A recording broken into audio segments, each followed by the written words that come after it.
হযরত ওমর হযরতে খাব্বাব রাদিয়াল্লাহু তাআলা আনহুকে খোলা গায়ে দেখে বলছিলেন, খাব্বাব রে, তোমার পিঠে এত গর্ত কেন? এত গর্তওয়ালা পিঠ তো আমি মানুষের দেখি নাই, এত চিকুন কোমরওয়ালা মানুষও তো দেখি নাই।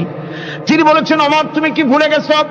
ইসলাম কবুল করার অপরাধী কাফির বেঈমানেরা আগুন জ্বালায়া আংটা আগুনের উপরে আমাকে চিৎ করে শোয়াছে, আমি যেন নড়াচড়া করতে না পারি সেজন্য আমার বুকের উপরে পাথর চাপা দিয়ে রেখেছিল।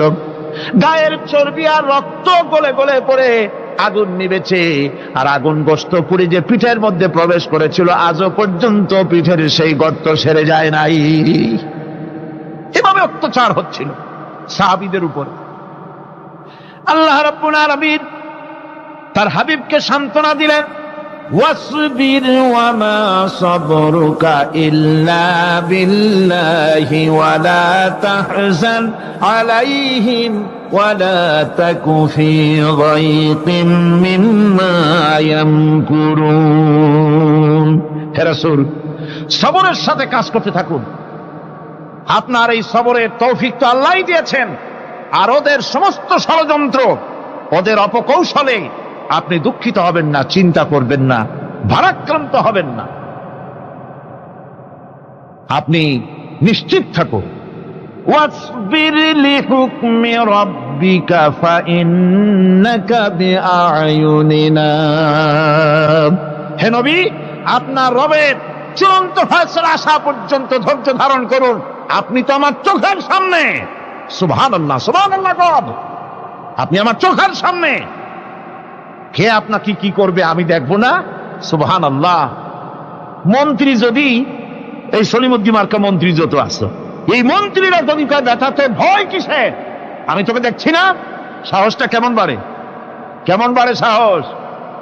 আরে কোনো মন্ত্রী ছাতা মাথা না, কোন প্রেসিডেন্ট রাজা বাদশা না, আকাশ আর জমিনের মালিক আমার আল্লাহ রাব্বুল আলামিন বলছেন, হাবিব কোন চিন্তা নাই, আপনি আমার চোখের সামনে। ওরা চায় আপনাকে দুনিয়া থেকে মিটাই দিতে, আর আমি চাই ওয়ারাফানা লাকা যিকরাক, আপনার প্রশংসা তো হবে গোটা বিশ্ব জুড়ে, সর্বত্র ছড়িয়ে যাবে আপনার নাম। সুবহানাল্লাহ বিহামদিহি। আল্লাহ পাক অন্যত্র বলেছেন, ওয়ালাকাদ কুযযিবাত রুসুলুম মিন ক্বাবলিকা ফাসাবারু আলা মা কুযযিবু ওয়া উযু হাত্তা আতাহুম নাসরুনা।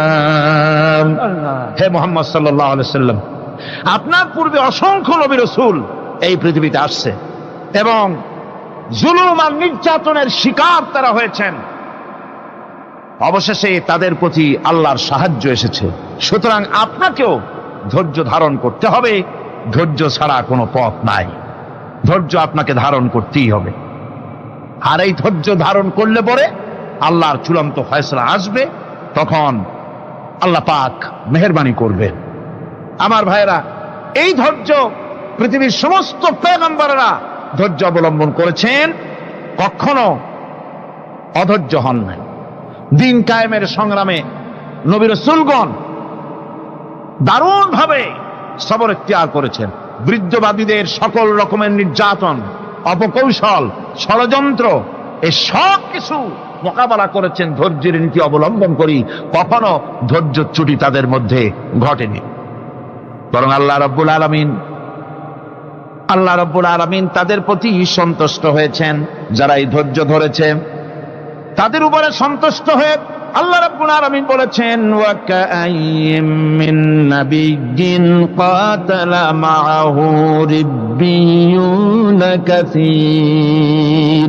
এর আগে অনেক নবী এসেছিলেন যাদের সাথে বহু আল্লাহওয়ালা লোক লড়াই করেছেন।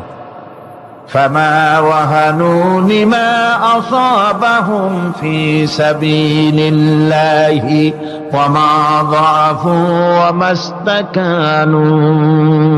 আল্লাহর পথে তাদের উপর যত বিপদ এসেছিল তারা হতাশ হয়ে পড়েন নাই, দুর্বলতা দেখাননি, বাতিলের সামনে মাথাও নত করেন।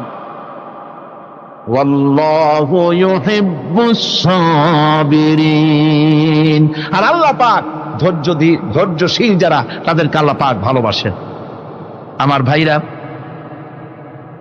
ধৈর্যের পরিচয়। রাসূল করিম সাল্লাল্লাহু আলাইহি ওয়াসাল্লাম ওহদের ময়দানে যখন আক্রান্ত হয়ে গেলেন, চতুর্দিকে কাফেররা ঘিরে ধরেছে, বাঁচার কোনো পথ নাই। সাহাবায়ে কেরাম রাসূলকে পাহারা দিলেন। যারা রাসূলকে পাহারা দিতে দাঁড়াইছেন, জীবন দিয়া পাহারা দিতে দাঁড়ায় গেছে। রাসূলের দিকে মুখ দিয়া, পিঠটা বাইরের দিকে দিয়ে রাসূলকে পাহারা দেওয়া শুরু করেছেন। হুজুরকে পাহারা দিতে যারা দাঁড়িয়েছিলেন, কাফের কর্তৃক নিক্ষিপ্ত কি তীরগুলি এসে যখন বিঁধতেছিল, শুধু একজন সাহাবী হযরত তালহার পিঠের ভিতরে রাসূলকে হেফাজতের জন্য 80টা তীর একজনের পিঠের মধ্যে দিয়ে ঢুকেছে। এক অসতর্ক মুহূর্তে নবীজির দান্দান মোবারক শহীদ হয়ে গেল, শিরস্থান ভেঙে গেল, লোহার কড়া প্রবিষ্ট হয়ে গেল কপালের ভিতরে। হুজুর মাথা ঘুরে পড়ে গেলেন। হযরত আবু উবাইদা রাদিয়াল্লাহু তাআলা আনহু হুজুরের মস্তক মোবারককে কোলে করে নিয়ে তারপরে বহু কষ্ট করে মাথা থেকে লোহার কড়া বের করলেন। এবার ওই কড়ার ছিদ্র দিয়ে রক্ত আসতেছে, মুখ দিয়ে রক্ত পড়তেছে, দাড়ি ভিজে যাচ্ছে। বুখারী শরীফে এসেছে, আল্লাহর নবী দুইখানা হাত নিজের চেহারার উপরে মলে আনে টাটকা রক্ত চোখের সামনে দেখে বলছেন, আহারে, এই কওমের ফালাত কি করে হবে, এই কওমের মুক্তি কি করে হবে, এই কওমের নাজাত কি করে হবে, যে কওম তার নবীর চেহারা রক্ত দিয়ে আল্লাহ বানাইয়া দিল। নবীজি বললেন, আল্লাহুম্মা গফিরলি কওমি ফাইন্নাহুম লা ইয়ালামুন। আয় আল্লাহ পাক, আমার এই কওম বুঝতে পারে না, ওদেরকে মাফ করে দাও। খবর ছড়িয়ে গেল নবীজি শহীদ হয়ে গিয়েছেন। খবর ছড়িয়ে গেল চতুর্দিকে, মদিনায় খবর ছড়িয়ে গেল। মানুষ পাগলের মতো দৌড়ানো শুরু করে দিল।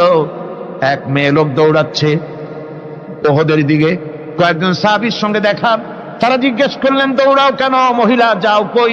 কয় ওহদের দিকে যেতেছি। কয় যায় তো কোনো লাভ নাই, যেহেতু তোমার যে স্বামী এসেছিলেন জিহাদের ময়দানে তিনি তো শহীদ হয়ে গেছেন। মহিলা বলতেছে, কে শহীদ হয়েছে শুনতে চাই না, আগে বলো নবীজি কেমন আছে। আবার কিছুক্ষণ পর আর কয়েকজনের সঙ্গে দেখা।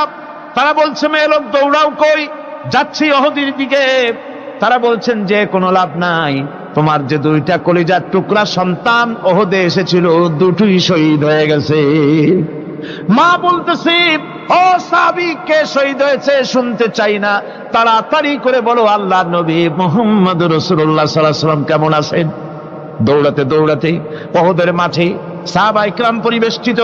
আল্লাহর নবীর কাছে গিয়ে হুজুরের জীবিত চেহারা মোবারকের দিকে তাকায়া মেয়ে লোকটি কাঁদতেছে আর বলতেছে, ইয়া রাসূলুল্লাহ, আমার স্বামী মরা শোক, আমার কলিজার টুকরা দুইটা সন্তান মরা শোক আমার কলিজা থেকে মুছে গেছে, আপনি বেঁচে আছেন, তামাম মুসলমানদের চাইতে বড় সান্ত্বনার রায়। ভাইরা আমার, রাসূল করিম সাল্লাল্লাহু আলাইহি ওয়াসাল্লাম এভাবে করে ধৈর্যের পরিচয় দিয়েছেন। গালাগালি দেন নাই, রাগ করেন নাই, বদদোয়া করেন নাই। সুবহানাল্লাহ কোন, সুবহানাল্লাহ। ভাইরা আমার, এই সবর এমন মহান বৈশিষ্ট্য এর মধ্যে রয়েছে। জিহাদের ময়দানে যদি লোক কম হয় আর যদি তাদের মধ্যে সবর থাকে, বেশি সংখ্যক লোকের উপরে আল্লাহ পাক সবরকারীদেরকে বিজয়ী করে দিবেন। কোরআনে কারীমে রব্বুল আলামিন বলেন, কাম মিন ফিয়াতিন কালিলাতিন গালাবাত ফিআতান কাসীরাতাম বিইذনিল্লাহ আল্লাহু মা'আস সাবিরিন। এমন ঘটনার বহু নজির আছে যে কম সংখ্যক লোকেদের উপরে আল্লাহ পাক বেশি সংখ্যক লোকেদের উপর আল্লাহ পাক কম সংখ্যক লোকদেরকে জয়ী করে দিয়েছেন। আল্লাহু মা'আস সাবিরিন, আর আল্লাহ আছে ধৈর্যশালীদের সাথে। আল্লাহ আছে কাদের সাথে?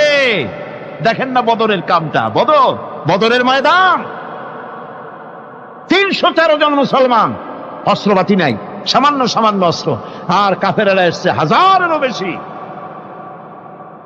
আমার বন্ধুগণ, ধৈর্য কত বড় কাম দিল, ধৈর্য ধারণ করেছেন তারা, আল্লাহর উপরে ভরসা করেছেন। আল্লাহ রাব্বুল আলামিন অস্ত্রের কাজ কি দিয়া করায় দিলেন।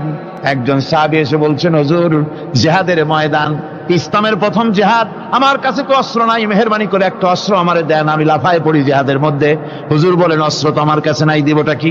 সাহাবী বলছেন হুজুর অস্ত্র না থাকে যা পারেন তাই দেন, আপনার হাত দিয়ে যা দিবেন আমি দাঁড়ায় থাকতে পারবো না, জিহাদে আমাকে শরীক হতেই হবে। নবীজি কাছে পেলেন একখানা শুকনা খেজুরের ডালখানা তুলে সাহাবীর হাতে তুলে দিলেন। সাহাবী বলেন রাসূলের হাতের দেওয়া শুকনা খেজুরের ডালটা নিয়ে আমি যখন কাফেরদের ভিড়ের মধ্যে ঝাঁপায় পড়ে যখন শুকনা খেজুরের ডাল দিয়ে আঘাত দিলাম, তখন ধারালো তরবারে দিয়ে আঘাত করলে যে কাম হয়, শুকনা খেজুরের ডালের আঘাতে কাফের দ্বিখণ্ডিত হয়ে জমিনে পড়ে গেল।